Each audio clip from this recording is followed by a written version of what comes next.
Hey guys, this is Alex, and welcome to the Two Dudes Brews Interviews podcast.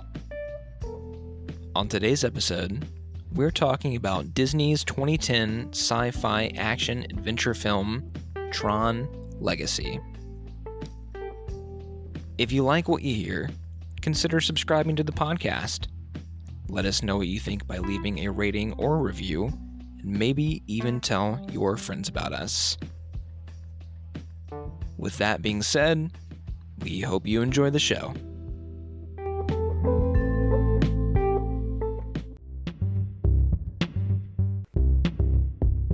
Side note before we hop in, we are in the beginning of March here, and it is still cold in Ohio. We did get like a nice warm front for like a couple weeks, so we busted out a classic that I don't think we've had in forever. We're drinking Guinness Stout. So fuck yeah, it's a classic. I think the last time that we drank Guinness on the podcast, weirdly enough, was Kid A. Really? I think so. Years ago. Yeah, I fucking know. 2021. Damn, it comes and goes, man. No, I guess that would have been 2020. But yeah. It's a long time. We're doing my recommendation tonight. A loved favorite film of mine is Tron Legacy, 2010 release. On the heels of our last podcast, I had mentioned that it is a film that I think is underrated and was made at the wrong time. I don't know how I feel about those comments rewatching it, but I guess we'll unpack that as we go. Okay. Before we did this, I knew nothing about Tron at all. I knew about light cycles, and I think that was it, really. And just because, I think I said this on the last podcast, but just because of like a level from Kingdom Hearts 2, and I was 12 when I played that, so that was a very long time ago. Did you see this in theaters when you were a kid? I don't think so. My memories of this film do not lie in the movie theater. It's an at-home watch. Had like the Blu-ray. Still do. It's in the basement in a box, but it was one of my like first loves. You know, I mean, it's just one of those films that really stuck with me as a kid, and I watched it ad nauseum. You know, I've seen it dozens of times, and it's been 5 or 6 years since I have seen it, and so it was kind of nice with the level of analysis that we come to film with now. It that elevated my experience. I think it deepened some of the themes that I didn't really pick up on as a kid, but it also like kind of shine light on some weaker parts of the films that I don't think can be sugar-coated at this level of awareness. I think it's a conceptual masterpiece that is bogged down by a few stale performances. I think I agree with that. It's that's just general thoughts. I'm curious because I've seen the film once. I didn't have to watch it more than once. I got it. But you watched it twice, and we both have seen the original Tron, like the Tron classic. You didn't finish it, but I finished it up today. I think I got like an hour in, maybe. Something that is kind of odd about the films, I think, is I don't necessarily feel like they're sequels tied together extremely well. The film Tron Legacy does not directly implement any of the original story in a way that like is like there's no flashbacks to the way that film costume design and just it being almost completely digital render, and there were some charming aspects about it, but they don't really feel super close together to me. I think that's because Tron Legacy is less of a sequel and more of like a soft reboot, where they kind of like summarize a lot of what the movie is. Like in that first scene with Jeff Bridges talking to his son, I think they're just trying to like get all the information about this world across like very quickly so we can hop into this new-ish story. And I think part of it is in the original, Jeff Bridges as a young man being digitized into this Encom computer system. There was more top-down pressure on the characters in that movie. And in this film, it feels more expansive. Like there is a wonder, like a journey in front of you. In that film, it was like a fucking digital heist. Yeah. In this one, it was more symbolic, thematic. The first one's feels like an 80s film. I mean, you know what I mean? It really just does. Yeah. Well, I mean, the new one, I say new lightly, it's fucking 13 years old now, but a father-son story is a lot stronger than hey, this guy stole my video game idea, you know? Him discovering the grid as a young man and then implementing on it as he gets older, like creating a new grid, updated computer software and stuff like that, where, the passage of time does feel at least cohesive, but, the film itself doesn't really force it down your throat in a way that's, you're right, they want to move on. It's a soft reboot. Yeah. One of the other things, speaking of like the opening, I think one of the big criticisms of this film was the use of like de-aging Jeff Bridges at the time. Yeah. At the time, it rubbed people the wrong way. It's never really been a problem for me. I don't know why. It's just not something that like turns me off from the film itself. Is it something that you actually noticed when you were a kid, though? Not really. Mind you, this is 2010. I mean, the only thing that got this close, obviously budget-wise, was miles ahead, but like this is a couple years after Avatar had come out. Like CGI is being implemented in a way that is a little bit more digestible for consumers and as an entertainment thing. Like when you go back and watch the original Tron, dude, I cannot imagine living in that time. It would just be fucking weird. And it's easy to make fun of because it's just, it doesn't convey reality enough. But going back to it now, it's like, oh, this is like super charming. They did a lot for what they could at that time. The OG one was definitely ahead of its time, maybe a little bit too much. The original Tron is all about like all this like computer language, like files, scripts, database, user. Do you know how many people in 1982 had a computer at home? Fucking nobody. So I think there's a reason why it didn't connect with anybody at the time. I mean, OG Tron was a bomb with a capital B. Yeah. Like it did really bad. I was under the impression that this new one was a bomb, and it wasn't actually. It made twice its budget back. Yeah, it was 170, ended up coming out with like 400 million. One of the things that really frustrates me is that the film had fans, but Disney they kept pushing the follow-up deep into like production hell. And the director, supposedly there is still something coming. Like the project is still Tron alive. 3? Yeah, like it's supposedly still alive somewhere out there. I've heard this too, not until recently, and I don't want to upset you too much, but did you hear that the lead in this upcoming one is going to be Jared Leto? Let's just pretend that doesn't exist at the moment. Hopefully he fucks his life up to the way where we can recast him. I mean, nothing's for sure until like the cameras are rolling. Dude, Jared Leto could be... Okay, let me preface this. I don't like Jared Leto at all, like as a person, but there is potential for him to be a great actor. I mean, he does have potential, but he's always he over-delivers way too fucking hard. Anyway. Dude, he's great in Requiem for a Dream, and he's really great in Dallas Buyers Club as well. And then everything else is just kind of like, the fucking Joker, man. How did you feel about him in Blade Runner 2047? His role was so small in that one that it was impossible to become like bothersome. He was okay though. He does a good job portraying that character well, but yeah, him in a lead is iffy for me. But speaking of iffy leads, our boy, who, Mr. Milquetoast? Yeah, he just God, dude, he's just not great.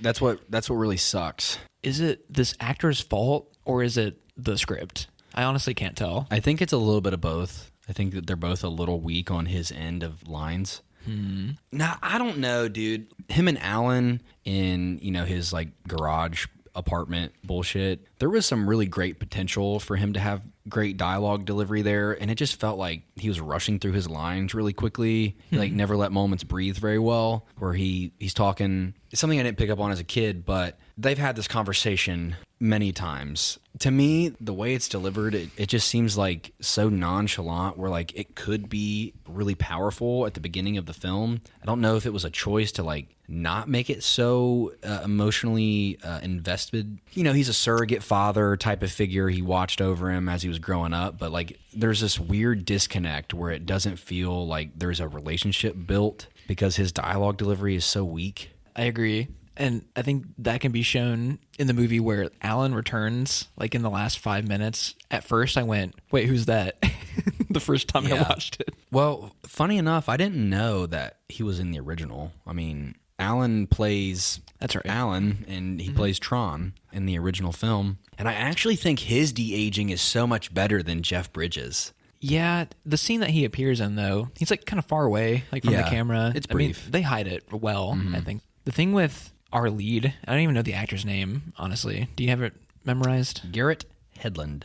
Okay, Garrett Hedlund. I think the script kind of calls for him to be like a little too cool for school a lot of the time. Nothing in the movie seems to faze him. That's another big criticism of mine. In the original film, Jeff Bridges' character is played up like a little bit too cool for school, but there is the way the action is choreographed in the original is so much more appropriate for like somebody stepping into this world and having to fight for their life. In this film, it feels like Sam's been here and he's thrown a fucking disc. It just like felt really He's weird. a master, dude. Yeah. Immediately. It just didn't make any sense to me. I mean, in the first 15 minutes, he evades the police. He infiltrates like a high security building with no resistance almost. And he jumps off the roof with a parachute. Like, he's a fucking action star, man. It's really weird. Yeah, I just don't think the film does a great job of making his character very believable. I mean, this film runs for 2 hours. I don't want to spend too much time trying to figure this character out. Yeah. I think at the end of the day, his character is just kind of a vessel for Jeff Bridges' character for redemption, which we'll get into eventually. But there is homage to the original, the door opening with like a little code breaker. This is a weird reference, but like a Raspberry Pi, which is like a tiny chip computer that you can program to do shit. Like, it just seems like Is that really what they're called? a Raspberry Pi. It's a brand of microcomputers. They're actually like super powerful now. It's insane. But it just felt there isn't enough substance. And in the first film, Jeff Bridges' character, it is believable. You know, you start out with him trying to hack into Incom. I mean, it's played up theatrically with him communicating to his programs and they're personified. You know, stuff like it works. And I think one of the reasons why the film can be a little off-putting is for that reason, because I think you kind of have to give it liberty because they're not directly throwing back to the original where there is a sense of structure. It just feels a little lost at the beginning. Yeah. This is a weird casting, though. Wouldn't you think? I thought they would have like a bigger name as Sam, because this Garrett guy, I think he's very reminiscent of like late 2000s, early 2010s, like hunky, fit dude, like male lead. This is a year after, maybe 2 years after like Twilight. And he feels a little bit like a seaside Rob Pat in a way, you know? He just feels a little discount lead. And I don't know. Again, I don't know if it's the script hurting him or his performance, but it's just kind of shallow throughout. But I do think once, you know, we get 30 minutes into the film, once he's on the grid, things become a little bit more, the tempo picks up. I think the pacing in this film is incredible. Like, I do think once you get started, it's really easy to get lost in the amount of time that's passing. I partially agree. Okay. We'll get to that, though. So I think it's easy to forget about the beginning of the film quickly once you get the plot starts developing. Yeah, there's no time to focus on Sam as much once we're there. I do want to talk about technicals. I don't want to move on too quickly from the beginning of the film, but I think like the opening is incredible. The transition from Jeff Bridges' monologue intro into the side of a cityscape, stuff like that was, how do I put this? Like, I think it paid a really good homage to the original too, in a way that was modern and not fucking. I don't know how to put this, dude. The original was like psychedelic techno dreamscape. The title intro is almost the exact same, isn't it? Don't we get introduced to it like in kind of like a sideways shot and then it straightens out? Yeah, dude, the second this opens, I was ready for it. The Jeff Bridges like voiceover, this grid animation leading into these like cityscapes, the music underneath it. It's a great tone setter. And this is something I want to bring up. This was directed by a guy named Joseph, God, what's his last name? Kosinski or something like that. This is his directorial debut.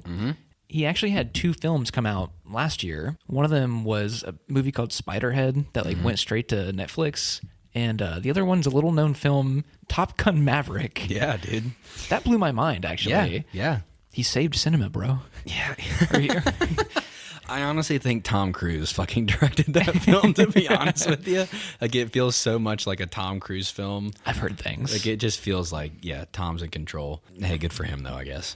I will say, I mean, I think he's really passionate, and I think he does play really well into good homage. Like, there are good verbal callbacks. I do think this is a hard movie to direct. I mean, I really do.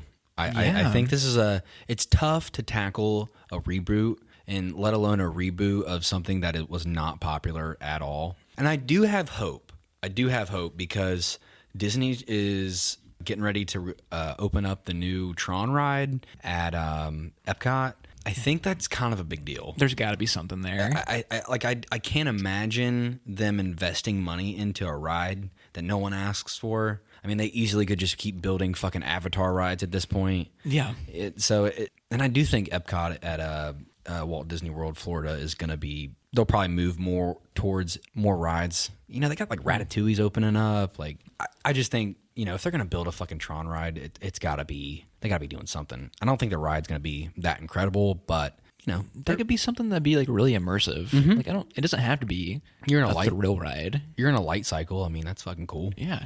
I mean, that was like one of the things that I loved the most as a kid was the fucking light cycles. I think that's one of the things I like the most as an adult watching this for the first time.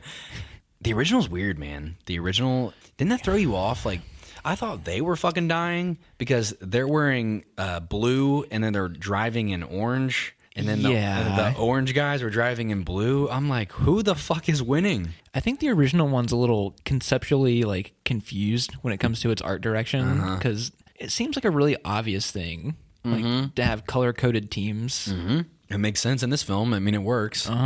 Yeah, dude, the original is really fucking weird. There's a reason why I stopped watching it about an hour in. Oh, no. Once we get to the grid in the original one, it like lost me completely. I think I just got really caught up in like the technicals of it, like just seeing like people walking on nothing essentially. Like the fucking characters are dressed so fucking goofy. It reminded me of Wizards, which is like a Ralph Bakshi animated film.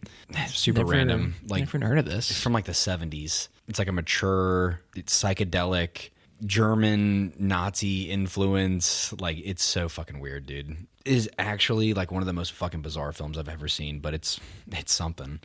Anyway, it's very of the time. It's like trying to use rotoscoping and just like animating over top of bodies and stuff. It's messy, but it's like really fucking cool. And that's what was getting me. That was my intrigue. It's more interesting than it is entertaining. Correct. I would much rather watch a documentary about the making of Tron than I would finishing the original. Yeah. And I think a lot of that has to do with this first one is like inexcusably slow. Oh my God. You know what's crazy? When the film wraps up, it's just over. I mean, I'm not even kidding you. Like, he proves that he was the creator of a video game, and then he becomes like CEO. I'm not even fucking kidding you. Like, the last shot of the film is him getting off a helicopter at the top of the building and greeting Alan and the other girl. And he says, "Greetings, programs." Like, it's so fucking weird. It's the weirdest fucking ending, dude. It's over in 2 seconds. It's fucking bizarre. Alrighty then. What the fuck? Anyway. Hey, I did enjoy the light cycle scene in the original. It was very cool. I mean, the POV shots where they're like going through the maze that's been constructed by the other cycles. It was really cool, honestly. It's just a technical thing. Briefly going back to Joseph Kosinski, who directed this, for his debut film, I'm honestly really impressed with the camera work. The very first shot, when it swoops into the house, the bedroom and shit, this reminded me so much of David Fincher. A lot of the stuff that happens in the real world before we go into the grid, the filters that are used, the camera movements. Did you notice that when it goes into that house, like it's all CGI until it like goes inside? That's something that Fincher does a lot too, like CGIing just regular ass environments for some reason. Did you know that The Social Network has more CGI in it than the 2014 Godzilla movie? What the fuck? Really? Yeah, there's like CGI like in every scene in every David Fincher movie, and Zodiac is like has a ton of it too. You really don't think about it though. No, not at all. What the fuck, dude? It's like implemented very naturally to where you don't notice it. with like the camera movement that follows Sam on the motorcycle, like through the tunnel. Like I thought all that shit was so. Oh yeah. Like the composition was perfect. The camera movement is so smooth. Dude, it was like super impressive, honestly. I love the cinematography early on when it's explaining that Jeff Bridges' character of Flynn. What's his first name? Kevin, yeah. Kevin Flynn. The newscasts on the old TVs, that shot, like obviously it's CG, but like that was super interesting to me. I felt like I was watching a David Lynch movie for a second right there. It was just bizarre. I mean, it's like so much for such a little thing. It was just super high concept for a background delivery. I couldn't even tell you why it was done this way, but I'm glad it was. Yeah. It was like super ominous and it was just bizarre, man. Early on with one of the big mistakes that they make, and I think it's very of the times to be like, hey, look what we can do, is having Jeff Bridges turn and face Sam in the doorway with harsh light on the CGI. It's just like rule number one not to do that. I thought they were doing it the right way at first, They too. were. They Like, cover him in shadow. and it looked completely fine there. And you don't notice it. And I think it was a mistake to go, hey, oh, we're doing this, by the way. Don't you forget. I mean, there's a reason why Jurassic Park is like holds up still. It's because all the dinosaurs are in the dark. Mm-hmm. I mean, I think it was too much of a whip your dick out move. They had way too much confidence. Yeah. And this technology that just wasn't there yet. You could do it in Avatar because you're not de-aging.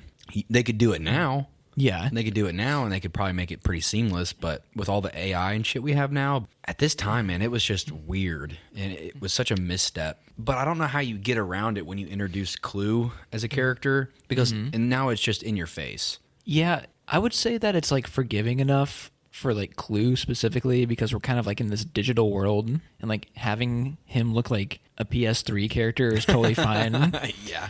If they would have just not done that shot where Jeff Bridges turns around in full lighting, I think it totally would have been okay. But this face will live on in my nightmares. It's in the uncanny valley, man. Yeah. It just is. It's frustrating. I do think you're right. I mean, after that, it does get a little bit more digestible. So there's so much CGI going on after the fact that it blends in perfectly fine. I do think the choice to... In the original film, when characters would de-res, it would be like they would turn into like a ball of light and disappear. In this one, it's essentially just water simulation. How they do it is the CGI body, the motion capture body, and the special effects side, when they fall, the object itself in the computer, they put it through water simulation. So when it hits the ground, it will dissipate and almost like Jell-O. And then they add like the digital pixels on top of that. Okay. It's essentially a water simulation is all I'm getting at. It looks really fucking cool. You know, if like a wave would crash against a wall type of thing and it dissipates. And yeah, I mean, I think the special effects in that way are fucking incredible. I think they hold up really well. I think so too. Compared to the first film, it's not, it's miles ahead. I think the art direction of like the Tron concept lends itself to age well, like in this modern CGI, because there's a lot of like black voids on screen. It's a lot of like darkness. Yeah. And it's usually highlighted by light blue and like these neon oranges. And that really lends itself to aging well, I think. I mean, it looks fucking great. The art direction in this film is super high concept. It's almost like on par with Dune. Dune is an extremely high concept world that I think Villeneuve has done a great job with so far, and I'm excited for that's highly anticipated for me this year. Oh, same here. And mind you, there's no source material, outside of the first film, so I think the art direction is extremely solid, and it feels like in the first film it's so of the times. In this film, it feels timeless. So I think moving forward, I think this film will age well for that reason, at least special effects wise, outside of, our motion capture de-aging. But a lot of it is on set. I mean, they did have the bodysuits and all that good stuff, and a lot of that was digitally added later on, which I'm actually impressed because it doesn't really get wonky at any point. No, not at all. There isn't any moment where you catch mistakes, at least not to me, and I've seen this film a shit ton. So that's a positive moving in special effects direction. outside of CGI Jeff Bridges, I had no complaints about special effects. No, it's fucking beautiful outside of that. I mean, once we make our way to the grid games, the battles, the disc battles, and the light cycles, I am completely immersed. At this point, I think the film opens itself up to comfortability, where you can just sit back and relax and kind of enjoy the film for what it is. But it's kind of a harsh landing to get there, I think. What do you think about all the stuff at Incom in the beginning, like before we go to the grid? Like this entire sequence of him sneaking in and like the cutaways to like the evil board of directors, like that type of shit. Yeah, Cillian Murphy's there for some reason. Yeah, uncredited. It's bizarre. He plays the son of Ed Dillinger, which is the bad guy in the first one, which is homage. I mean, I didn't pick up on that until I watched the new one. I mean, it's something that you wouldn't know, which I think is good for old fans. They do they do pay good homage to the original in that way, where, it can go under the radar in that scene because you're viewing the boardroom through Alan's eyes. And all I mean, if you haven't seen the first one, all you know is that Alan's just a guy that's been around for a while and he's seen this company go through changes. And something I think they missed the mark with too. I mean, I know where I bashed on our lead and like his backstory, but like they might be like trying to do up the Bruce Wayne like son that won't accept the father's company type of thing a little bit. He kind of does have like a Batman, Bruce Wayne vigilante vibe to him, but it feels so off base. That makes a lot of sense. I found some of the acting in this boardroom scene really weird. It's so weird. And I couldn't tell if it was like intentional cheesiness. Like I kept thinking about like the boardroom scenes in like RoboCop for some reason. And I'm like, are they meaning to do this or is it an accident? I think you might be right. I'm leaning more towards they're trying to play up the cheese. They're trying to goof them up because I think the whole point is to degrade these people. It might not be like super graceful, but I think it makes its point pretty clear that these people are kind of just fucking scumbags that like. I mean, even Cillian Murphy's character says, or maybe it's the boardroom director, but just saying this year we put an 11 on the box. You know what I mean? Like they're not giving away something that should be free. That Bridges' character of Kevin Flynn supposedly has updated software until he went missing for free. Which, I mean, hey, Apple's like that. I think they try to play him up as like the Steve Jobs kind of character. If it's like intentional, like as an homage to just 80s movies, the natural cheesiness of the 80s, I kind of like it. I was going to say, and I think without watching the first film and not having, like we've seen RoboCop, Terminator. Fucking Die Hard. Yeah, we've had our fair share of some 80s classics.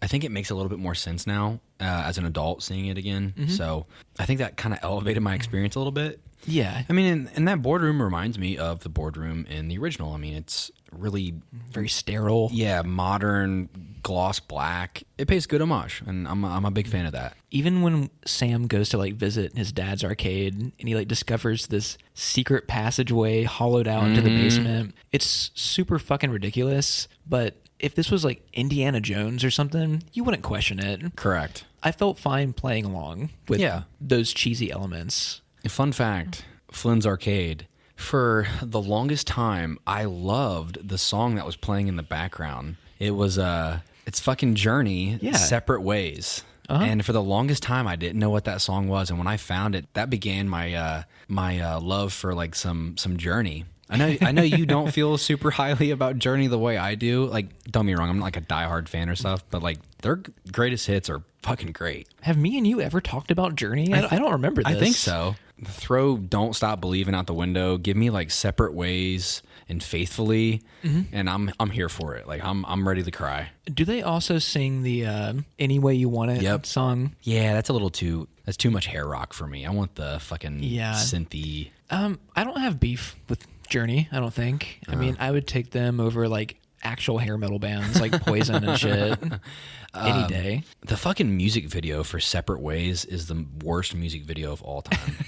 Like straight up. Like weird side note, but it's literally, what's the lead singer's name? No, I don't fucking know. I can't remember it. I hate that I don't know. I can't. He died, I think. Yeah, right? No. He's just out of the band. Oh. That's like old music era where like couldn't get out of their deals and shit like that. Fucking, it's him and Mick Jagger, like just dancing in a warehouse. It's so fucking weird. It's the worst fucking music video. Mick Jagger? It's literally just Mick Jagger there for no reason. It's so fucking bizarre. It's fucking bizarre. I'll show it to you later. I'm serious. It's fucking the weirdest fucking music video I've ever seen. It's a great fucking song though. I'm looking forward to that. It's so later weird. on. We're going deep. They're just like dancing in the camera, like yelling at the camera. It's anyway.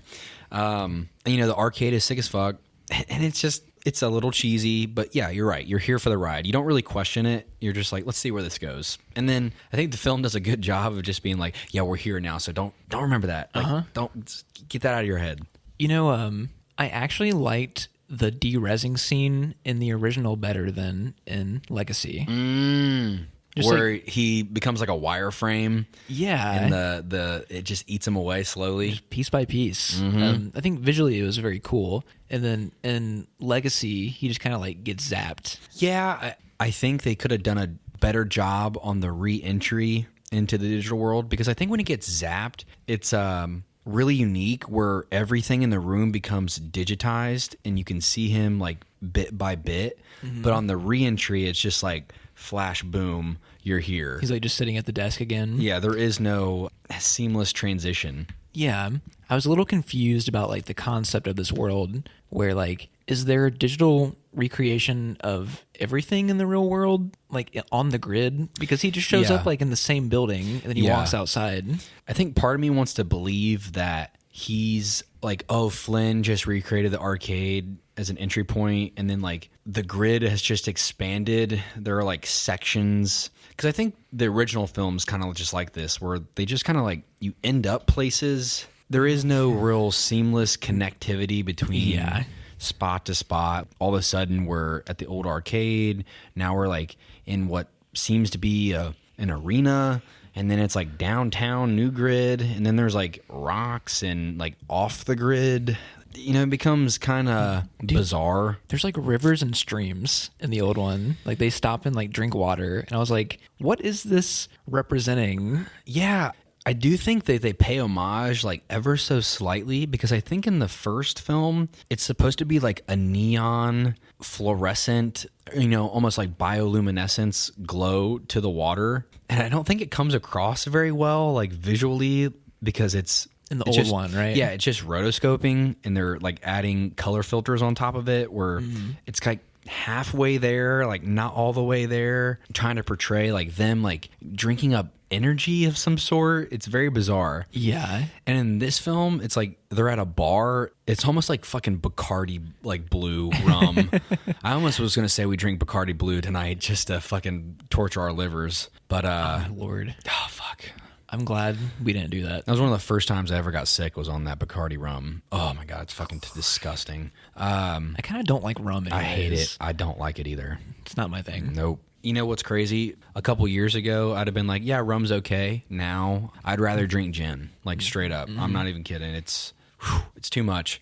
But, I mean, they pay homage ever so slightly in that way. Yeah. But yeah, that doesn't make any fucking sense. Like in the original film, I was like, oh, and it made more sense because I had a reference point to be like, oh, in the future, they'll drink that. They'll drink that to like rejuvenate these programs for some reason. The details don't really make a whole lot of sense. No, they don't at all. Fuck, you're ruining this movie for me, Getter. God. No, I didn't even think about it. Like in the new one, it was like they bring so much attention to it in that scene in the original, where it's like, what the fuck is this? Like, okay, if it was water, it makes sense that Jeff Bridges would want it. But then like the other programs are like, let me get in on that. Yeah, I don't know.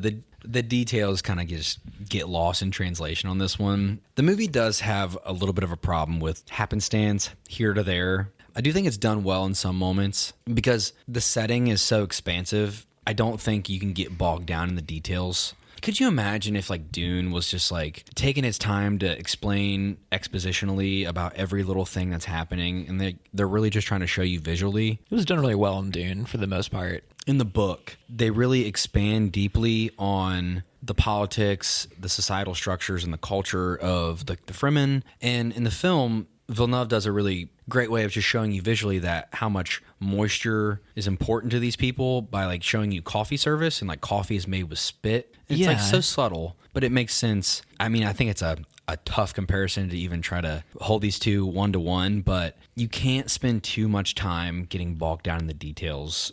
True. And I do think that Dune's source material is so much more rich than whatever they're trying to make up on the fly on this one. And a lot of that that extra material in Dune would be like way more appropriate for like a series instead of a 2.5 hour movie. Correct. But yeah, the concepts in Tron, it's a little iffy. The less you think about it, the better. Let's tie it into dialogue. Okay. Olivia Wilde. What's her fucking name in the fucking movie? Cora? Yeah, I was going to say that, but it felt wrong for some reason. Q names. It's uncommon. She is our exposition character.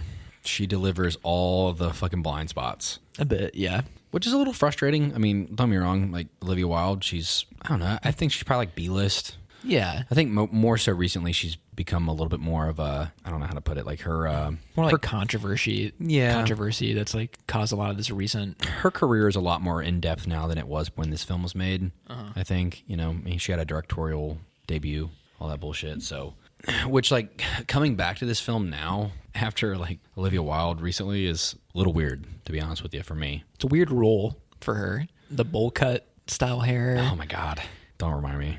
It's kind of weird for her as an actress in this character. This character feels so, I don't know how to, like, love interest. It's too much love interest or, like, innocence. Yeah, it feels like they don't go full blown in, like, the romance direction, but it's, like, definitely hinted at in a way, and it was still too much for me. Yeah, I agree. I don't like it when female characters and male characters interact in a way where it's either it's full-blown romance or, like, they hint at it. For some reason, they can't. It can never be non-sexual. Yeah, it's so weird. I don't understand this. It's weird. You know, Elizabeth, she, for the longest time, would tell me stuff like that. I'm like, no, you're just being a fucking justice warrior. Like, you're fucking getting on my nerves. And then I watch a movie like this, and I'm like, yeah, she's kind of right. Like, a lot of the time, female characters get written in a way that's just, like, a fucking tool for a male character. And it rubs me the wrong way. Where I think this character does have, like, really charming moments where,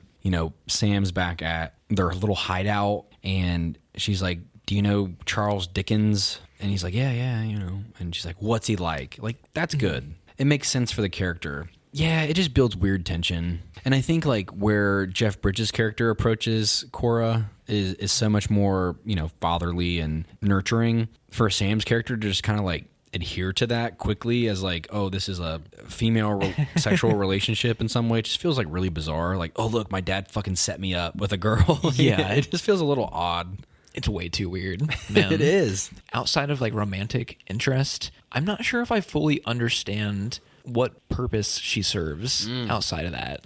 Like, there's an attempted emotional scene with, like, her arm getting blown off later on. Like, something about, like, an algorithm, and, like, it starts losing me. I'm like, what are they talking about? Okay. Let's hop into the I'm gonna pee, but then let's hop into the thick of it because I'm ready to get there. Okay, cool. Piss break. So I think up until this point, we've been, like, pretty critical of some elements, and, you know, some things have shown really well, but I think some of the best parts about this film, I think this is why the film can be really hit or miss for a lot of people. And I think it's why some people just absolutely love it, because I think they're willing to see past some of the negative aspects of, like, you know, stale delivery and, you know, frustrating dialogue and performance on some of the characters' ends. And, you know, some things aren't perfect, but I think at the end of the day, the film really shines with Kevin Flynn and Clue. Thematically, I think this is what pushes the film into, like, a greatness territory for me. Okay. Mind you, I'm extremely biased. This is pure self-serving. Like, I'm willing to look past it for certain reasons. Okay, I'm ready for this, I think. Just the high concept, the world that we're in. It's, like, really hard to get comfortable and come out on the other end feeling like it was kind of worth it. Kevin Flynn, the image of Clue, his creation. I mean, Clue was a real program in the original film that, like, gets blown to shit early on. Wait, does he return later in the movie, the original one? No. He's like a nothing character. And okay. His name's Clue because he's hunting for clues. We get the scene with them at the dinner table, which is like super awkward. I actually think it's a great scene, but it's so fucking uncomfortable, you know, because Flynn's been in this world for God knows how long, and his son is really amounting to nothing, which is a weird thing for him to internalize. But you get fucking Jeff Bridges doing his fucking Zen thing, man. And that's like my favorite. His whole fucking personality in this film is something I find really interesting. I mean, he's a man with great ambition that has had to be humbled at like the farthest reaches a man can go, where he's trapped in a fucking hellscape of his own creation. It was so different to a degree that I couldn't tell like if they drew many characteristics from Kevin in the first movie. I mean, it makes sense that he changes, but there's something about Jeff Bridges' performances post Big Lebowski where he brings a little bit of the dude everywhere. He does. I think he even says quite literally, like, "You're messing with my Zen thing here, man." That's straight from like that fucking movie. Yeah. It's very strange. But I do think it actually works in this film. Something that, as an adult, I internalize this so much more compared to when I was younger, is that you get the information that Clue is a creation of Flynn's that has betrayed him in pursuit of a perfect system. He commits genocide to Cora's race, which is the Ios, essentially a spawn of the system. They're a spawn of the grid. They're something that came from nothing, essentially, nothing that was programmed by the user. And it changes Flynn's perspective, and Clue cannot see past that. And I think something that really settled with me from that was Clue is Flynn. He is Kevin Flynn's character. It was written to be a duplicate of him. I don't know how I couldn't see this as a kid, but ultimately, without the miracle of the Ios, without his character seeing something that he can't understand, to be humbled and awestrucken by this miracle, he would have became just like Clue. He would have led an army. He would have become a leader, a dictator. He would have created a world of perfection for himself. Where I think with my original viewings of the film, I viewed them as two separate characters that are fighting against each other. But in actuality, it is just him killing his old personality, his old way of thinking. And if you think about it, I mean, Clue was created, you know, like in man's image, in Flynn's image, like God. Flynn is God to these people, which I think is like fucking wild. And when you put that into perspective of like the second coming or like a Messiah-like character of Sam, even though I don't think he lives up to that as far as the script goes, this is like straight up like biblical rip, right? Like the son comes to save the world type of thing. Wait, God damn it. How did I not see any of this?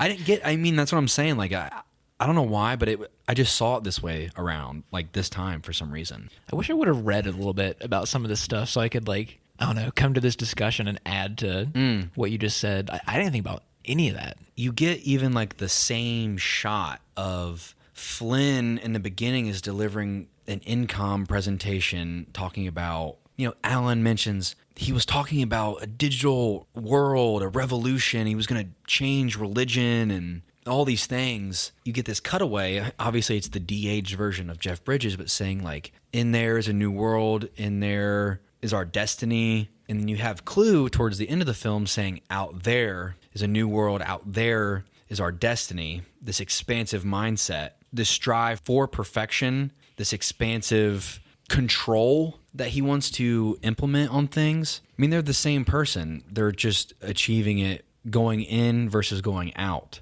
And then the miracle of new life, not being able to completely understand, was what brought him to the realization that perfection is around us all the time instead of chasing it. Trying to like forge it and create it. Yeah, that makes sense. It's like this duality. It's the same character, but it's a split personality. And I think it's easy to overlook. It is easy to overlook. I think it's because it's given to us in like a cutaway, like flashback, like exposition montage, basically. And I think it flew over my head in a lot of ways. I wasn't sure if this was something I was going to critique or like just ask questions about when we were going to do this podcast. Because I was going to say, like, what is this ISOs thing? Like, it's given to us so fast that I don't know if I had time to like really digest it during my watch. I know. It's a frustrating thing about the film where I think it gets like really high concept, and like I think it tries to throw a really deep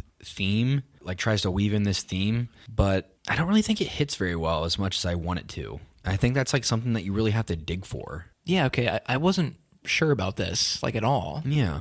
I think the movie has a hard time like picking a lane, like what it wants to be, because on one hand we have this father-son dynamic that I want to be explored, and then we have this ISO stuff, which could be like its own movie, and then like the love interest stuff with Cora, like that could be its own thing. We have all three going on at the same time. Yeah, it made it really hard for me to digest it properly, and I don't know, man. I really wish like the script would have given like one of these ideas a little bit more love over some of the others in a way. What did we talk about last time on The Wrestler? Like they should have just picked one. Yeah, that's right. We did talk about that. You know, it's frustrating for that reason, I think. You know, I think I give this movie like a little bit too much leeway, but like I think it's frustrating at times. God, does it look fucking awesome. You know, outside of like that major theme, there's just like some weird stuff that I like need to like talk to you about with like fucking Tron like being like reprogrammed into like Rinsler. Yeah. Like, that's a weird thing to me. The way like that character ends is like super bizarre, I think. I think I might be able to put a ribbon on it, but we'll get there. Some of the choreography was like really frustrating to me as an adult. Like during what scene specifically? Okay, so I think in the like the disc battles and shit it was done really well. And like the light cycles, I think all that choreography was done superbly. Then like when they get off on the like the solar sailor, like the train, they like find Clue's army up there. Fucking Rinsler's like hunting Cora and Sam, and he's just like for no fucking reason like just doing flips and shit. Like that bothers the shit out of me. For some weird reason, I don't even like remember that scene specifically. He's just like doing parkour for no fucking reason. Like it's not even like cool. He's just like doing flips, and then like he ends up in front of her and just like, here's my fists in your face. Like it just doesn't make any sense to me. Kind of missed the mark for me because it actually kind of like made what would otherwise be like a kind of cool character kind of fucking goofy at times. So you know that got me a little bit as an adult. Yeah. As a kid, I'd been like, oh, that's fucking so fucking cool. Look how cool he is. I don't know if I understand like this Tron Rinsler shit at all. Okay. Like in a way I do, like in a literal sense I do. Like, okay, he was reprogrammed to be like security protocol. When I watched the original Tron, I don't know if I got to the point where like the Tron character is explained. Like, wasn't it like Alan in the first one? It's Alan's program. It's Alan's security program. Right. And well, like even that is like super weird. It's a bizarre thing where it personifies fucking programs in a way that like doesn't really make sense. You know, it is like a big stretch, and I think it's unique. In this film, it does feel a little weird. Like you get the Tron betrayal flashback.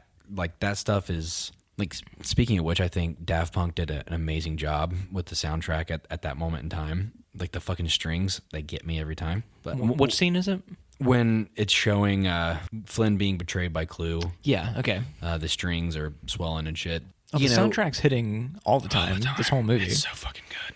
That saves the film a lot for me too. I think so. That's same for me. You know, that's one of the redeeming qualities for me all around. First and foremost, I'm a sucker for Daft Punk, and then cinematic Daft Punk is like icing on the cake for me. So I was surprised to see like orchestral elements used a lot in this one. And you know, when they made this and then moving on to Random Access Memories, I see like some of the same techniques being used in Random Access. Like there are like literal samples, I think, that are like reused in Random Access. Like on the outro on Contact, I swear to God, it's the same. It's the same synth. It's the same sample. It could be. I swear it is. I'll have to show you. The soundtrack itself, front to back, is amazing to listen to.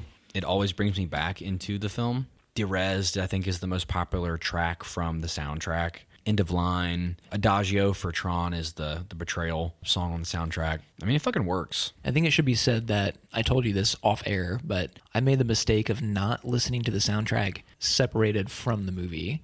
So I don't know, like, the titles of any of these, but I felt them in the scenes. Yeah, for sure. It's kind of weird. They like actually make the cameo appearance in the film. I was surprised by this. It's fucking sick.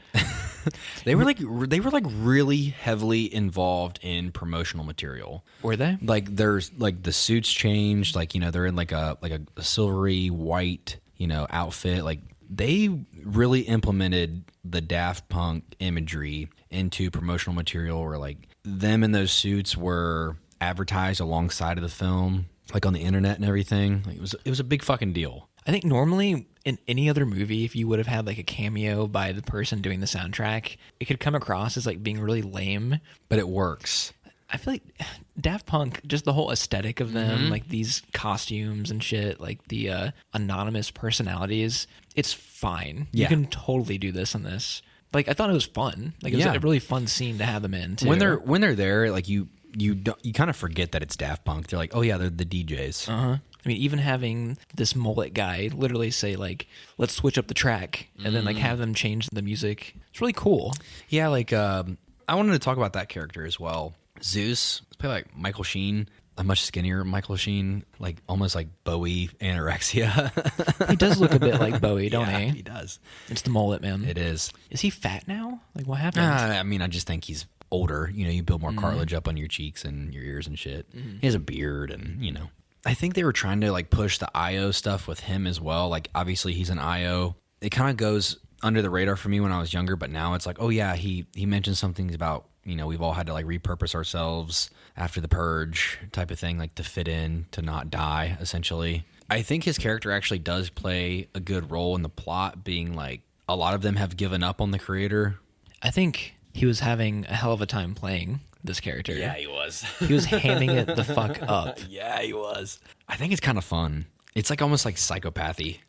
In a way, yeah. I couldn't tell if I like liked his role in the plot, like personally, but I could see him having fun, like playing this character. Yeah. I don't know, maybe there's something really weird about the scene that he's in that I can't put my finger on. Like there's something off about it, for me, at least. Yeah, it might be his over delivery. It's like, it's considerably more hammy than anybody else in the movie. And we're like an hour and a half in by the time we get here, maybe. Yeah, it's like probably like hour 15, probably. I think this scene actually does a little bit of a positive. It can kind of show you like the intricacies of the politics going on, where like there is a resistance still fighting against Clue, but Clue is definitely winning. There are people that are just kind of going with the flow, would rather like turn their eye. There are like, you know, security programs for Clue that are actively not paying attention to the fact that Sam's in front of them. They're just hanging out with all these other like enemy type people. You get like the what's her face that like helped dress Sam at the beginning. I don't even know. Jim? Yeah. Good. Hey man, I remember things sometimes. She like plays a little bit of a role, which I do think like that scene where they're like suiting him up was fucking awesome. Yeah, that's cool. The choreography there is really nice, where they walk backwards. Although I don't know how the fuck they do it. I mean, it has to be. They have to do that like rewind. I don't know how the fuck those girls were walking backwards in heels. You think there might have been like a moving platform underneath them to like assist in movement? I don't know. It's just like it was really seamless to where I couldn't figure out how they were doing it in the camera, because I think it's really easy for Sam just to fucking stand there and do nothing, where they could just like rewind it. But I don't know.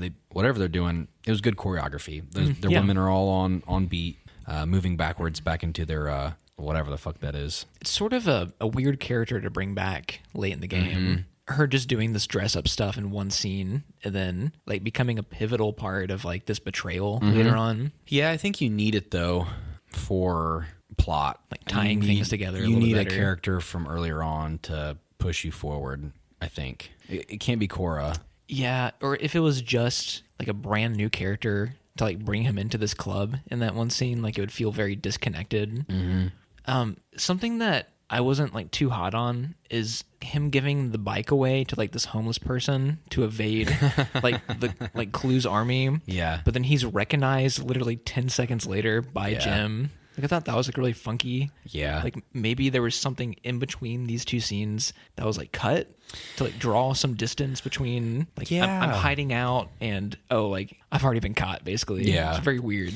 I don't know. I would love. I don't know. The editing always can fucking make or break a film. And it's moments like those where you need a little substance. It's frustrating because you never know what was shot. You never know how long the script was and what was actually repurposed. And fucking Disney had their fucking hands in the fucking pot. Oh, for sure. And I think with a director that isn't really doesn't have a particular style or presence, the studio can just say, go for it. It's the guy's fucking debut film. You got to have somebody with their hands in the pot. Oh, I fucking hate that. Oh, always, man. Hate it. Plot-wise, I think you can run circles all day long. Honestly. This is the shit that I always focus on in movies for some reason. You know how I am. I'm a big fucking screenplay guy. Mm-hmm. You know how I am. I want to feel, goddammit. I want to feel the concept. I want to feel the themes, man.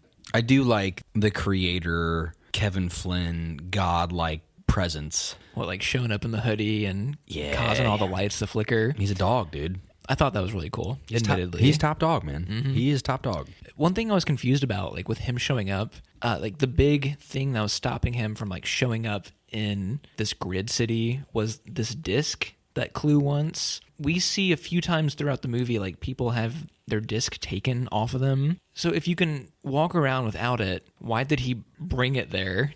Don't ruin this movie for me. Do you know...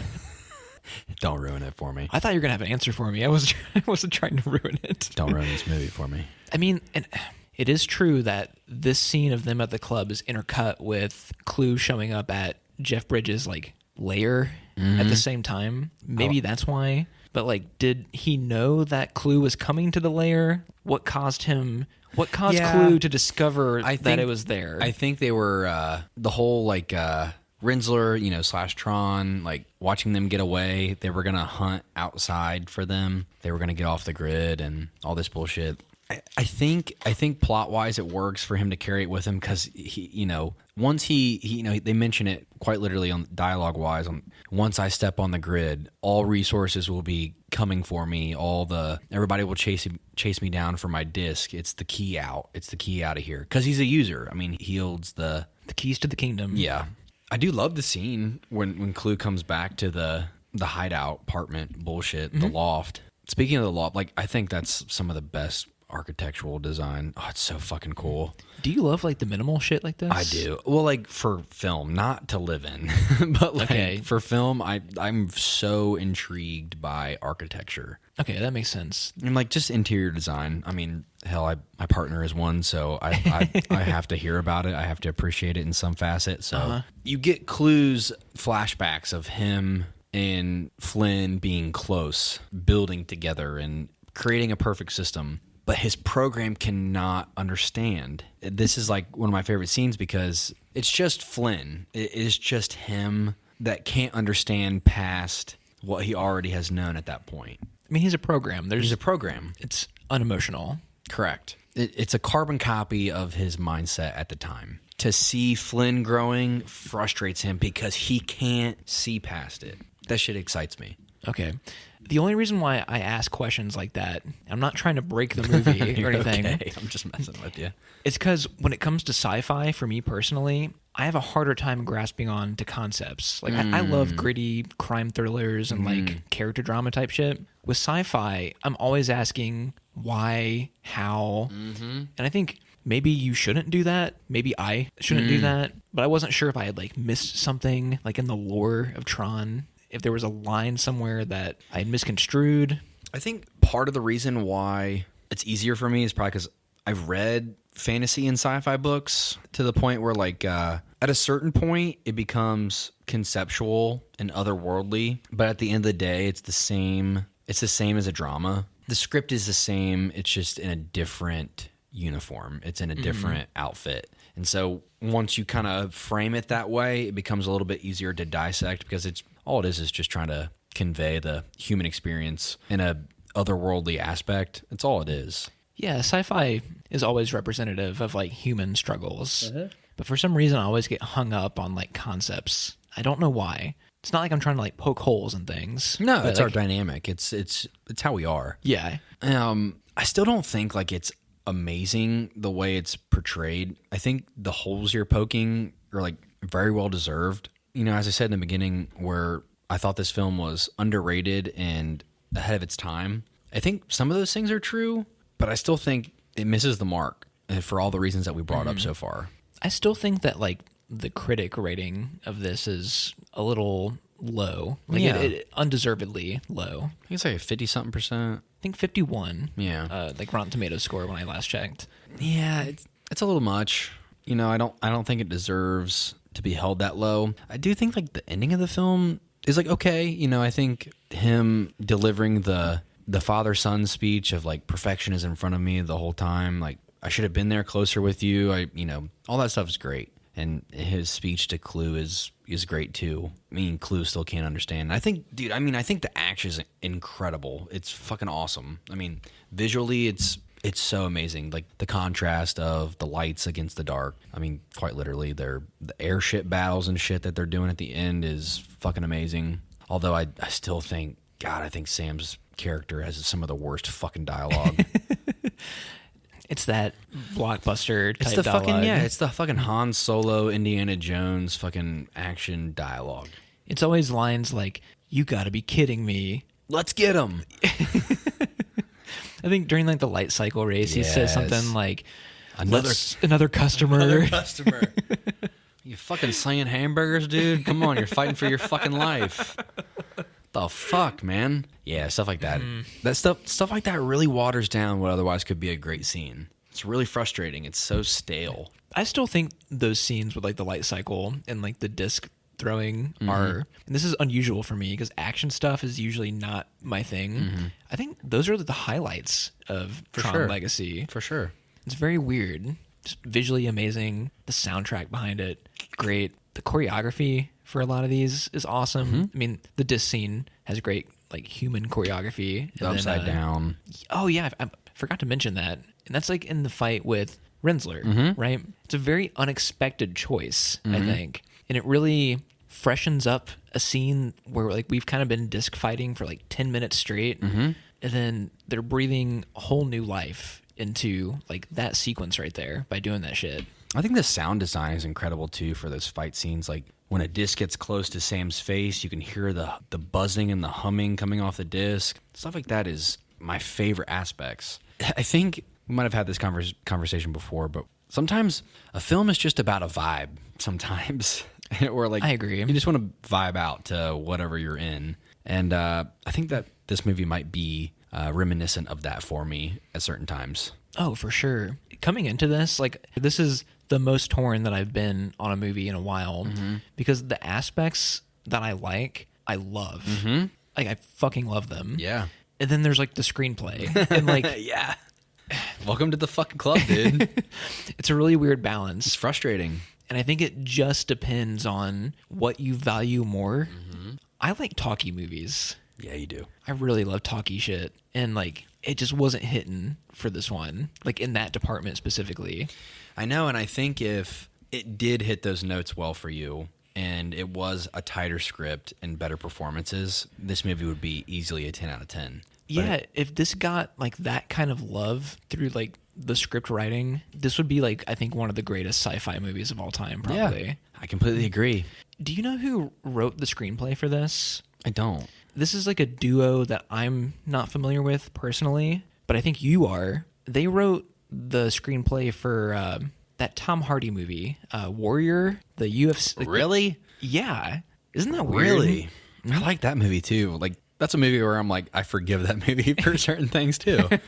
These guys might be onto something. They might be the fucking love-hate relationship. I know nothing about them. I've never seen Warrior, but every time I hear about movie... It's coming. I'm sure it is. I'm fucking sure it is. But even Eli at Domino's, he brought up that movie recently. Really? And he said, it's fucking amazing, man. You gotta watch that shit. I'm like, oh, okay. It's got Nick Nolte. I think that's how you say it. Yeah. Like 80s actor type guy. Yeah, he plays the father of Tom Hardy and, what's his fucking name? It always evades me. Fuck, I can't remember his name. God, it fucking pisses me off. He's in Zero Dark 30. Would I know who it is? You would know his name once I say it. But it's like not gonna jump out to me. No. Joel Edgerton, duh. Yeah. Oh, he was in the King, right? Yeah, duh. Wait, is there like an other Edgerton brother? I think so. Taron Egerton, the guy that played Elton John in like that the Rocket Man movie. Are those two guys related? Joel Edgerton. He's an Australian actor. Hold on. There's Nash. Don't know who he is. Okay, his brother is Nash Edgerton, which is he's an Australian film director. He directed not anything that we would know. He directed The Gift. I've seen that. And directed a movie called Gringo, which looks fucking weird. Oh, I remember ads for that a couple years ago. It's on Prime. It's got like a 40%. Anyway. Yeah. It looked bad from the trailers. That's fucking weird that they wrote the screenplay for Warrior. That's fucking weird. It's a weird switch up, man. I can't remember when the movie was made, like 2012 maybe? I don't know. It's a little older. Oh, I thought it came before Tron. It might have. Fuck, Like was it 2008? 08? Was it 2008? Hold on. Maybe. This is like one of those things where like, damn, I wish we could have our devices on like for the whole podcast. 2011, it was a year after. Oh. I mean, the script might have been written for a while. You never know with stuff like that. You know, scripts get bounced around in Hollywood for years before it gets made. That's true. I'd seen like when I read like the Wikipedia article for Tron Legacy, it brought those screenwriters up and like mentioned Warrior specifically, but I wouldn't think they would do that if Warrior came after Tron. I don't know. It's weird. You're right. I'm glad you've watched it and you can like understand the frustrations, but like love the good shit. It's fucking frustrating, man. It's like one of my favorite films, but it fucking sucks sometimes. I mean, really, it does.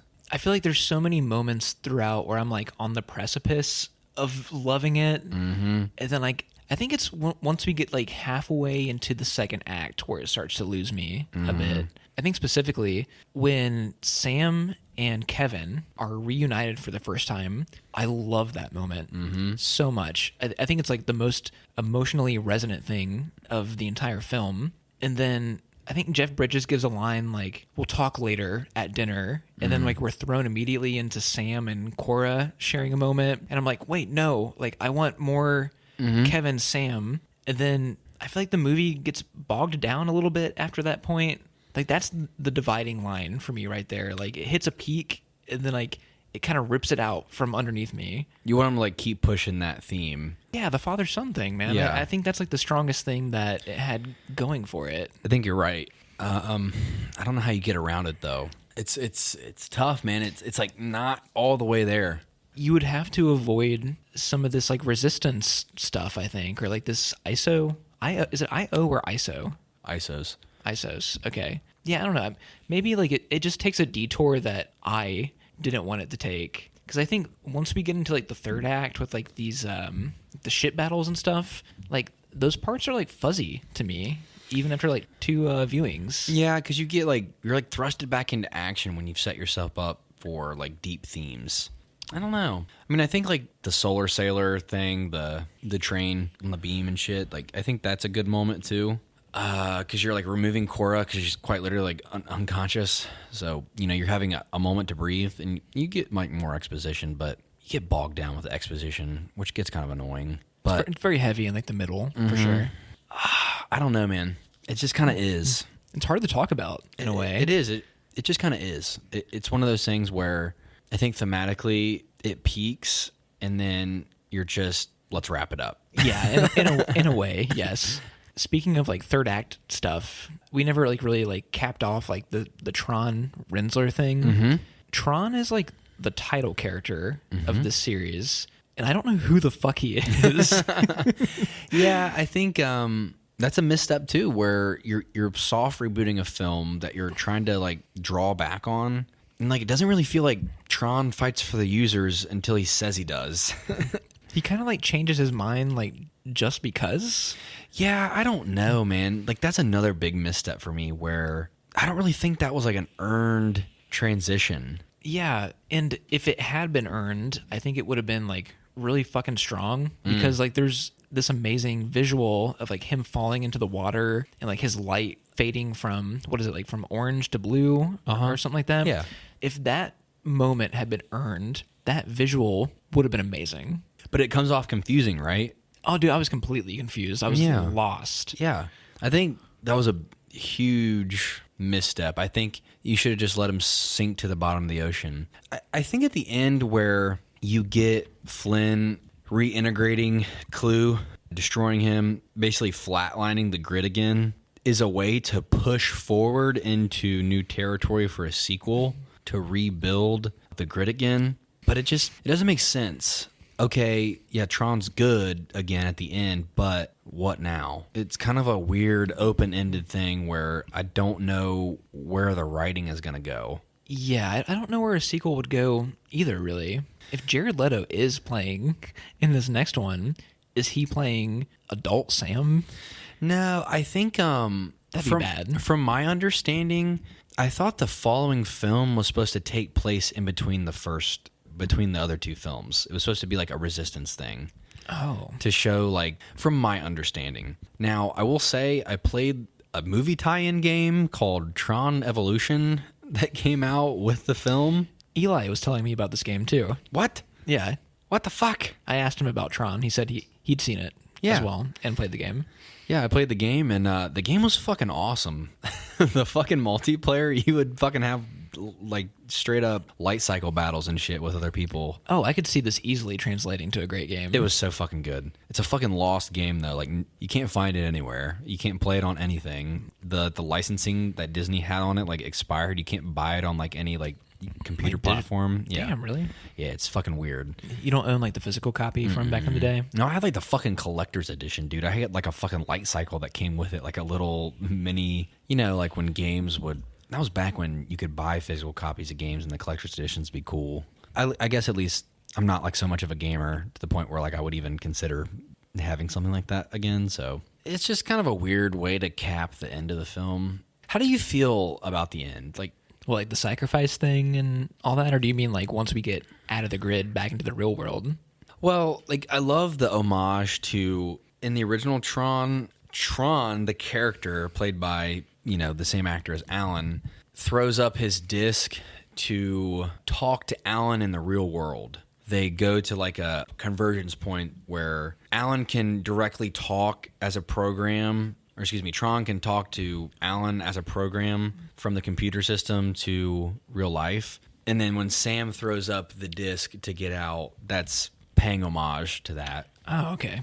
That's where that, like, the iconography comes from, that symbolism. But it's not the same at all. He takes Cora out into the real world. This is very strange to me. Yeah, it is. I don't know how I feel about it, really. There's too many. There's so many moving parts that, like, this is a very subtle thing that, okay, he was going to change medicine and religion and all these things. Like, IOs are somehow some sort of... He was going to be able to, like, use their genetic code to, like, cure cancer and stuff like that. He was talking about, like, curing disease and all these things, and basically, like, them being, like, essentially perfect vessels for discovery. Okay. For the human race. But then, like, yeah, she's just there. And, like, we just end on that. She gets to see a sunset a sunrise. It wraps up very quickly. Yeah. And I think that's why I have a hard time describing or even knowing how I feel about it. Yeah. Maybe it's just a bit, like, underdeveloped in a way. I think they were banking so hard on, like, continuing the series. I think so, too. I just think they were banking so hard. Especially with, like, Cillian Murphy being in one of those earlier scenes. Mm-hmm. At first, when I first saw him, I said, yay, like, he has to be the antagonist, right? Like, he has such, like, a natural, like, villain face in a way. He does. Okay, this is great. Like, he would rule as a fucking antagonist. He has resting bitch face, dude. Yeah. It's he's the meme, like, disappointed Cillian is, like, his fucking trademark. And I think they were setting him up as, like, the antagonist for the next film. Yeah, maybe. Probably. But I think now that we're here 13 years later, I don't think Cillian Murphy's coming back for this. I don't think he is either. He's the leading man in Christopher Nolan's next movie. Oppenheimer's going to be probably so good, dude. I hope so. I think it will be, too. I think it'll probably be Nolan's best film, probably. Ooh, if I had to guess. Ever? If I had to guess, it'll probably be Nolan at his best. Okay. We'll see. I have my doubts, but I also have my belief. Interstellar? The Prestige? God, dude, I don't know, dude. Those movies are so much more high concept than a biopic, though. That'll be really interesting. Yeah. We're going to go see that, right? Yeah, of course. We have to. But yeah, this stuff, once we leave the grid, I just don't know if it's, like, bad or good. Like, I don't know if I really felt Cora's desire to leave the grid all that strongly, like, to see the sunset. I don't know if, like, it means much for Sam to reunite with, like, this quasi, like, father figure. Yeah. It's weird, man. It's really fucking weird to me. Yeah. Him like telling Alan, he's like, you were right type of thing. That was kind of weird. It's like super open-ended. I'm telling you, dude, they were setting this thing up for like a fucking trilogy, like a brand new, like they were getting ready. And then it just, I think the critical reception of the film like really made Disney like backpedal, even though I think obviously you're getting the box office return that it doubled its budget. I don't think it was enough for Disney. I don't know, man. Like $400 million is a lot of fucking money to make on your movie. I bet Disney was expecting like $1 billion. Probably. Yeah, man. It's frustrating, and I don't know. I guess what we'll see. I don't know. I mean, it's been in limbo forever. So like, I don't know. I'm okay with it not happening either. Like, I'm perfectly fine with that. The movie's just kind of like really open ended, and there was like some really interesting themes going on. That's like my favorite part, and I think it like actually gets better with rewatches. But that's coming from an extremely biased point of view of like, I can't let this thing die. I'm like kicking myself because I really wish I would have like looked into some of the like the metaphorical layers going on here. And it's okay. I mean, I love this film despite its flaws outside of those reasons prior to rewatching it. So I think the movie has a lot of substance, but it doesn't execute perfectly on all of those things. I actually think a lot of the times it executes pretty mediocrely, but I stistill love it. Can I be a bitch boy for one more moment? Yeah, and go right give ahead. you another like hole poking moment? I'm used to it. Go ahead. I'm sure you are used to it. We've been doing this for a long time. And maybe this is something I'm wrong about. You can correct me if you feel the need to.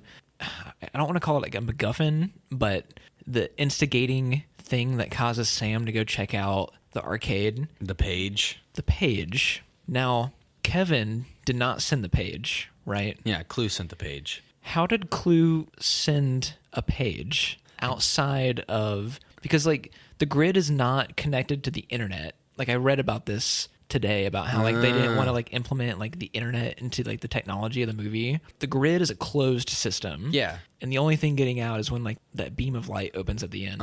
How the fuck did Clue send a page to cause these events to happen? I don't know. Poking holes, bro. Hey, man, they needed the movie to happen. Yeah, I mean, I guess you're right. I mean, there is no substance to that. Well, I only asked because it's brought up and it feels like a big piece of the story, and then it's never brought up again after that. It gets brushed under the rug with everything else at the beginning. So I didn't miss anything. No. God damn it. Yeah, dude. It's a frustrating fucking movie, dude. I've never loved and like simultaneously felt indifferent to so many aspects of a movie. Like since like Suspiria maybe, and that's like a completely different approach to a movie. Welcome to the club, dude. It fucking sucks. Welcome to being a fan of something, but like also being like, why? The Wrestler was kind of like this for me too, in a way, but like to a lesser degree. Like Tron, I think, is a lot cooler, a lot more high concept, a lot more work going into like this technical aspect of everything. It's weird, man. Like It's weird. It is. I mean, that's the only way to describe it. I have no fucking idea like how I would rate it. It's frustrating. I know. I'm stuck too, where I'm like, dude, it's got to be close to a 7, but it's also like, God, but you're dropping the ball, but it's also like, you're almost there. You're so close. And hey, don't feel like pressured by my cynicism about things. Cause No, I mean, you're right, and I knew you would bring that. I mean, I knew when I recommended it, you would open that up, but. I mean, literally, I mean, I just know. I knew when I recommended it, I'm like, we're going here, and we're gonna have a fucking conversation about frustrations and things we loved. I don't know. To me, I hadn't seen it in so long, so it kind of lived in my brain as like, oh yeah, dude, like this is my shit. But at the end, I'm like, okay, I do love it. But now, as an adult, I'm like, okay, you did it, but you didn't do it as well as I need my new baseline of appreciation. You didn't live up to that. It's close. It's a close, like, I think it's like somewhere in the neighborhood of like a 7 to 7.5 for me. Honestly, at the end of the day, it's so high concept where like I'm willing to forgive certain aspects of them dropping the ball thematically on certain things. Dude, I'm so frustrated because I feel like this could be, I said this earlier already, but I think it could be like legit one of the best sci-fi movies of all time if it had a great script. this would be amazing. Yeah. Dude, it's close. It's a hard one, man. I think I liked it more the second time I watched it. God, score-wise, You don't have to either. I think I'm going to go with like a 6 out of 10. Okay. The things that I loved were like in the 9 to 10 range. Yeah. It's just I put a lot of value into dialogue and screenplay, and that was like the one thing that wasn't working for me. I totally respect that, dude. Like you're not breaking my heart like at all. Okay, good. Like, don't worry. Like it's nothing like that. I was really afraid that I was going to. No, I was excited because I knew we would run into roadblocks, but I'm glad you're not like full blown fuck this shit. I hated it. Of course not. I think you appreciated the things that I appreciated, and you're frustrated by the things that I'm frustrated about. And I think that's like about as good as it can get for this movie. As long as you like the good shit and you're willing to acknowledge the other shortcomings, you're fine. There's enough here that I love that if this supposed third movie ever comes out, I would be interested in checking it out. Yeah. Where I think prior to you recommending Tron Legacy, I didn't give a single fuck about ever even looking into it. Yeah, dude. So I think that's something at least. Yeah. Hey, man, that's kind of all I wanted really to come out of this. I'm comfortable with that. That's good for me, man. I'm happy with the way it turned out. So. Piss break. Sir, it's your turn to recommend our shenanigans. God damn it. White boy spiel time. Okay. Lately, I've been in like a huge movie mode. And you know this. I always text you about the new shit that I watch. And in a way, I feel like it's kind of overtaken my love for music recently. And I don't like that. I feel like my true love of life is music. And we haven't done an album in a very long time. Been a while. And like, believe me, I think I need to give myself some time for all these new movie loves to like kind of sort themselves out for like the next time that I choose to do a movie. Like I really know what I want to do. Yeah, because you've got a lot like under your belt now. Like you've like really, I mean, you've been churning through like some classics and some powerful shit where you probably can't nail down one to throw at me. It's been so hard, man. I'm going through like my David Lynch era right now. I'm like finishing the Coen brothers filmography, I should say. I watched Children of Men last week, and I thought it was like one of the greatest things I'd ever seen. And it feels like wrong to choose one over the other. I was so badly want to do one of those soon. And next time I recommend a movie, I will, most likely. We haven't done a record since October of last year. Holy shit. How long ago was that? Like 6 months, maybe? Yeah. And that just feels wrong to me. Yeah. Damn, that's crazy. So we're doing an album. Yeah. It is a concept record. Okay. I'm down. Based on a short story written by the lead singer of this band. It's a progressive rock album. And this is something that Olivia actually recommended to me, like as an idea for the podcast. But it's a progressive rock album that also mixes post-hardcore, drone, Latin rhythm, and jazz fusion. Okay. It sounds kind of wild, right? It's an album called Deloused in the Comatorium by the Mars Volta. Okay, yeah. Mars Volta, I know who that is. I couldn't remember if I'd played music by them to you. They before. had a record that came out at the end of last year, right? Yeah, they actually just reunited after like a decade of being broken up. And the reason why I'm doing this album specifically is it turns 20 this year. Jesus. Yeah, it's a 2003 album. It's produced by Rick Rubin. Okay. Fuck yeah. It's a very famous like nerd music kind of album. You're gonna get shades of like Pink Floyd, but also like a lot of like frantic like methamphetamine energy at the same time. Fuck yeah. Okay. It might be a total dud podcast wise, or it could be fucking great and you might end up loving it. But I'm intrigued by what you'll eventually think about it. Okay. I'm kind of excited because my lane has been a lot of instrumental, loose genre blend as of late. So this will kind of like scratch an itch in a way where I really haven't like digested an album in that lane, where I've just been kind of like piecing together songs that have been coming to me, through like natural discovery. So, okay. I've noticed that because when we're done doing podcasts, lately we've been listening to a lot of like film score and like jazz and ambient music. And this isn't quite that, but it has elements of it. Yeah. I mean, like at its core, it's still kind of like well-written, like rock music, essentially. But it'll be interesting, I think, at the very least. Fuck yeah, dude. I'm excited. It's different. It'll be good. Yeah, I hope so. We did the thing. We'll do it again here in a few minutes once we collect our thoughts and pour another drink. But until that time comes, Getter, if you could do me the honors. Adios.